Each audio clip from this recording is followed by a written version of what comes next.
ಓ ನನ್ನ ಚೇತನ ಆಗು ನೀ ಅನಿಕೇತನ ರೂಪ ಮನ ಕನ್ನಡವಾಗಿರಲಿ. ನಾ ನಿನಗೆ ನೀ ನನಗೆ ಜೇನಾಗುವ ಸದೈವ ಗಂಗೆಯಲ್ಲಿ ನೀನಾಗುವ ಹೂವಾಗುವ. ಕನ್ನಡ ನಾಡಿನಲ್ಲಿ ಕನ್ನಡಕ್ಕೆ ಪ್ರಥಮ ಮತ್ತು ಪೂಜ್ಯ ಸ್ಥಾನ ಸಿಗಲಿ ಎಂದ ಮಹಾನ್ ಚೇತನ ನಮ್ಮ ನಾಡಿನ ಮೊದಲ ಜ್ಞಾನಪೀಠ ಪ್ರಶಸ್ತಿ ಪುರಸ್ಕೃತ ಕುವೆಂಪು ಅವರ ಜನ್ಮದಿನ ಇಂದು. 1904 ಡಿಸೆಂಬರ್ 29ರಂದು ತೀರ್ಥಹಳ್ಳಿಯಲ್ಲಿ ಜನಿಸಿದ ಇವರು ತಮ್ಮ ಪ್ರಾಥಮಿಕ ಶಿಕ್ಷಣ ತೀರ್ಥಹಳ್ಳಿಯಲ್ಲಿ ಪೂರೈಸಿ ಪ್ರೌಢಶಾಲಾ ಶಿಕ್ಷಣದಿಂದ ಹಿಡಿದು MA ಪದವಿಯವರೆಗೂ ಮೈಸೂರಿನಲ್ಲಿ ಓದಿದರು. ಕನ್ನಡದ ಅಗ್ರಮಾನ್ಯ ಕಾದಂಬರಿಕಾರ, ನಾಟಕಕಾರ, ವಿಮರ್ಶಕ ಮತ್ತು ಚಿಂತಕ. ಕನ್ನಡಕ್ಕೆ ಇವರು ಕೊಟ್ಟ ಕೊಡುಗೆ ಅಪಾರ. 1987ರಲ್ಲಿ ಶಿವಮೊಗ್ಗದಲ್ಲಿ ಕುವೆಂಪು ಗೌರವಾರ್ಥವಾಗಿ ಕುವೆಂಪು ವಿಶ್ವವಿದ್ಯಾನಿಲಯ ಸ್ಥಾಪಿಸಲಾಯಿತು.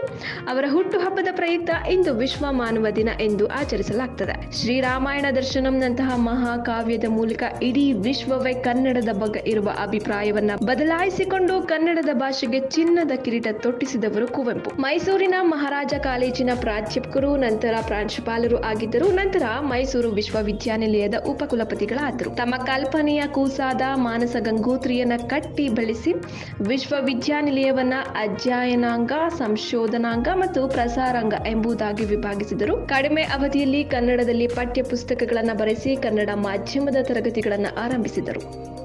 ಮೈಸೂರಿನ ವಂಟಿಕೊಪ್ಪಲಿನ ಉದಯ ರವಿ ಮನೆಯಲ್ಲಿ ನೆಲೆಸಿದ ಕುವೆಂಪು ಹೇಮಾವತಿ ಅವರನ್ನ ವಿವಾಹವಾಗಿದ್ದರು. ಪೂರ್ಣಚಂದ್ರ ತೇಜಸ್ವಿ, ಕೋಕಿಲೋದಯ ಚೈತ್ರ, ಇಂದೂಕಲ ಹಾಗೂ ತಾರಿಣಿ ಅವರ ಮಕ್ಕಳು. ಪೂರ್ಣಚಂದ್ರ ತೇಜಸ್ವಿ ಅವರು ಕನ್ನಡದ ಅಗ್ರಮಾನ್ಯ ಸಾಹಿತಿಗಳಲ್ಲಿ ಒಬ್ಬರಾಗಿದ್ದು, ಕೋಕಿಲೋದಯ ಚೈತ್ರ ಇಂಜಿನಿಯರ್ ಆಗಿ ಆಸ್ಟ್ರೇಲಿಯಾದಲ್ಲಿ ನೆಲೆಸಿದ್ದಾರೆ. 20ನೇ ಶತಮಾನ ಕಂಡ ದೈತ್ಯ ಪ್ರತಿಭೆ ಅವರೊಬ್ಬ ರಸ ಋಷಿ. ತಮ್ಮ ಮೇರು ಕೃತಿ ರಾಮಾಯಣ ದರ್ಶನದಲ್ಲಿ ಈ ಕಾಲಕ್ಕೆ ಅಗತ್ಯವಾದ ದರ್ಶನವನ್ನು ನೀಡಿದ್ದಾರೆ. 2 ಬೃಹತ್ ಕಾದಂಬರಿಗಳಾದ ಕಾನೂರು ಹೆಗ್ಗಡತಿ ಮತ್ತು ಮಲೆಗಳಲ್ಲಿ ಮದುಮಗಳು ಅವರನ್ನ ಜಗತ್ತಿನ ಮಹಾನ್ ಕಾದಂಬರಿಕಾರ ಸಾಲಿನಲ್ಲಿ ನಿಲ್ಲುವಂತೆ ಮಾಡಿವೆ. ಇನ್ನ 1995ರಲ್ಲಿ ಕೇಂದ್ರ ಸಾಹಿತ್ಯ ಅಕಾಡೆಮಿ ಪ್ರಶಸ್ತಿ, 1958ರಲ್ಲಿ ಪದ್ಮಭೂಷಣ, 1964ರಲ್ಲಿ ಕರ್ನಾಟಕ ಸರ್ಕಾರದಿಂದ ರಾಷ್ಟ್ರಕವಿ, 1968ರಲ್ಲಿ ರಾಮಾಯಣ ದರ್ಶನ ಮಹಾಕಾವ್ಯಕ್ಕೆ ಭಾರತೀಯ ಜ್ಞಾನಪೀಠ ಪ್ರಶಸ್ತಿ, 87ರಲ್ಲಿ ಪಂಪ ಪ್ರಶಸ್ತಿ, 89ರಲ್ಲಿ ಪದ್ಮವಿಭೂಷಣ, 1992ರಲ್ಲಿ ಕರ್ನಾಟಕ ರತ್ನ ಪ್ರಶಸ್ತಿಗಳು ಲಭಿಸಿವೆ. ಹುಟ್ಟುವ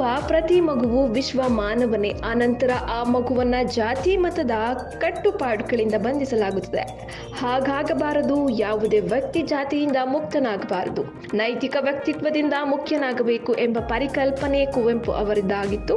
ಹಾಗಾಗಿ ಕುವೆಂಪು ಅವರ ಜಾತ್ಯತೀತ ಮನೋಭಾವದಿಂದ ಮೂಡಿಬಂದ ಆಶಯವೇ ವಿಶ್ವ ಮಾನವ ಸಂದೇಶವಾಗಿದೆ. ಬುದ್ಧ, ಬಸವರ ಹಾಗೆ ಸಮಾಜದಲ್ಲಿ ವ್ಯಕ್ತಿ ಸ್ವತಂತ್ರವಾಗಿ ವೈಚಾರಿಕ ದೃಷ್ಟಿಕೋನವನ್ನು ಬೆಳೆಸಿಕೊಳ್ಳಬೇಕೆಂದು ಕುವೆಂಪು ಸಾರಿ ಹೇಳ್ತಿದ್ದರು.